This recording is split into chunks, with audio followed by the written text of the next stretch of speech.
America और Israel भले ही Iran पर ताबड़तोड़ हमले कर रहे हों, लेकिन ईरान के हमलों में इन्हें कितना भारी नुकसान हो रहा है उसने सबको चौंका दिया है।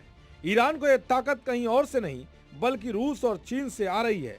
रूस और चीन ने ऐसा खेल किया है कि अमेरिका इजरायल के हमलों की तुलना में ईरान के हमले ज्यादा तबाही मचा रहे हैं।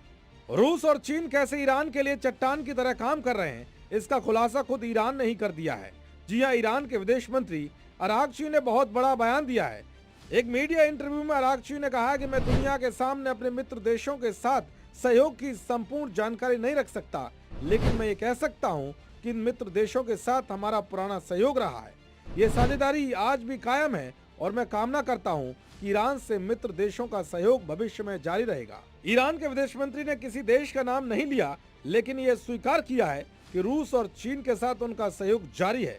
ऐसे में सवाल यह है कि क्या युद्ध के दौरान रूस और चीन से ईरान को पलटवार के लिए हथियार मिल रहा है, या फिर रूस और चीन ने ईरान को अमेरिकी और इजरायली मिसाइलों को बचाने के लिए रक्षा प्रणालियां सप्लाई की हैं। दरअसल आधिकारिक तौर पर रूस और चीन ने ईरान पर हमले की निंदा की है, लेकिन साथ ही साथ ये भी कहा है कि वो सीधे तौर पर ईरान को कोई सैन्य मदद नहीं दे रही। ऐसे में सवाल उठता है कि अगर रूस और चीन से सीधे सैन्य मदद नहीं मिल रही तो फिर युद्ध के दौरान ये दोनों देश ईरान के साथ कौन सा सहयोग आगे बढ़ा रहे। लेकिन इसे लेकर अब दुनिया में टकराव और तनाव का आकलन करने वाली कंपनी स्पेशल यूरेशिया की हालिया रिपोर्ट में बहुत बड़ा दावा किया गया है। रिपोर्ट में बताया गया कि ईरान के युद्ध में चीन और रूस की भूमिका सैन्य नहीं बल्कि तकनीक है। रिपोर्ट में कहा गया कि अपनी 500 से ज्यादा सैटेलाइट्स के जरिए चीन से ईरान को अमेरिकी नौसैनिक बेड़ों की लोकेशन मिल रही है। रिपोर्ट ये भी बताती है कि चीन ने ईरान को नया नेविगेशन सिस्टम यानी जीपीएस उपलब्ध कराया है। जीपीएस की वजह से अमेरिकी रडार ईरानी मिसाइलों के सिग्नल को जाम नहीं कर पा रहा है।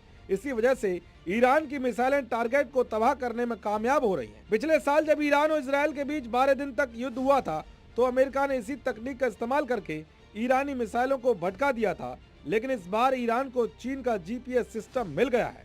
इस सिस्टम की फ्रीक्वेंसी के साथ अमेरिकी फौज छेड़छाड़ नहीं कर पा रही। तो रिपोर्ट में यह भी बताया गया है कि रूस ने अपनी एक सैटेलाइट पूरी तरह ईरान को सेवा में तैनात कर दी है। ये सैटेलाइट अंतरिक्ष से इजरायली और अमेरिकी सैन्य अड्डों की हाई रेजोल्यूशन तस्वीरें ले रही है और ईरान को दे रही है। इन तस्वीरों के जरिए सैन्य अड्डों पर तैनाती से लेकर हमलों के बाद नुकसान का सटीक आकलन ईरानी फौज को मिल रहा है। भले ही रूस और चीन ने सीधे तौर पर सैन्य तैनाती नहीं की है, लेकिन ये दोनों ही देश तकनीक के जरिए ईरान को बड़ी मदद पहुंचा रहे हैं। इसी के बलबूते ईरान अब तक अमेरिका और इजरायल के गठबंधन के सामने टिका हुआ है। युधिष्ठिर उपाध्याय की रिपोर्ट, जी मीडिया।